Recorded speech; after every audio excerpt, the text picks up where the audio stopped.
வணக்கம் friends, welcome to சுவையிட்ஸ். இன்றைக்கி நம்ம சேனலில் கல்யாண வீட்டிலலாம் பண்ணுற ரொம்ப ஃபேமஸான டேஸ்டான சீக்கிரம் பண்ணக்கூடிய ஒரு ரெசிபி உருளைக்கிழங்கு பால் கறி எப்படி பண்ணுறதுன்னு பார்க்க போகிறோம்.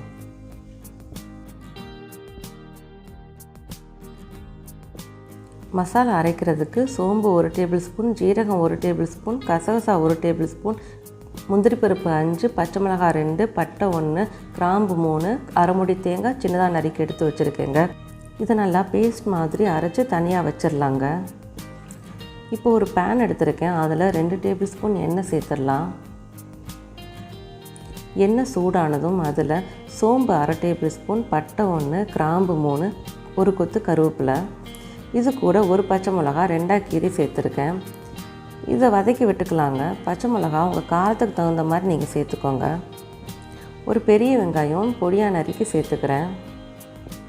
வெங்காயத்தை நல்லா வதக்கி விட்டுக்கலாம். இந்த ரெசிபிக்கு நம்ம மிளகாத்தூள் எதுவும் சேர்க்க போகிறதில்ல.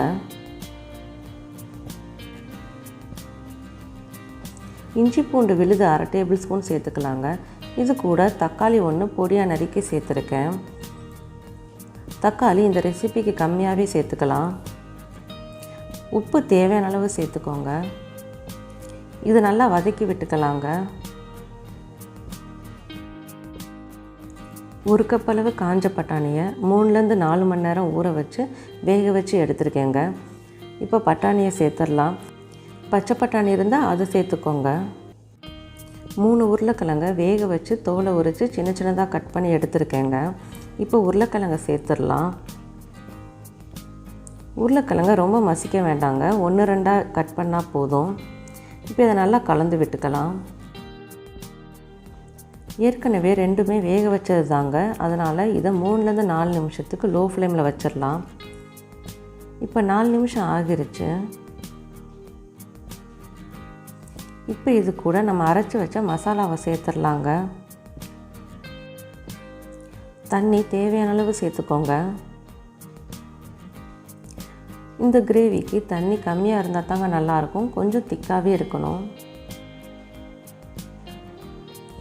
இதை நல்லா மிக்ஸ் பண்ணி விட்டுக்கலாம். இப்போ இதை 5 நிமிஷம் லோ ஃப்ளேமில் வச்சு குக் பண்ணிக்கலாங்க.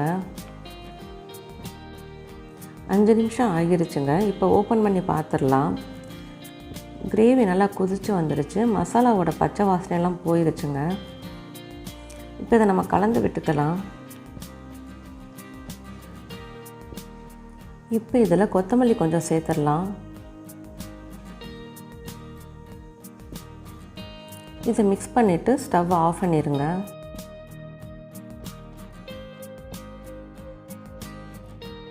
இதை வேறு ஒரு பாத்திரத்துக்கு மாற்றிடலாங்க.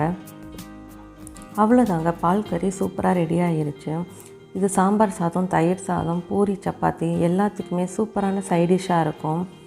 இது ரொம்ப டேஸ்ட்டாக இருக்குங்க. அதே டைமில் ரொம்ப சீக்கிரம் பண்ணிடலாம். கண்டிப்பாக இந்த ரெசிபியை நீங்கள் ட்ரை பண்ணி பாருங்கள். உங்கள் ஃபீட்பேக்கை கமெண்ட்டில் சொல்லுங்கள்.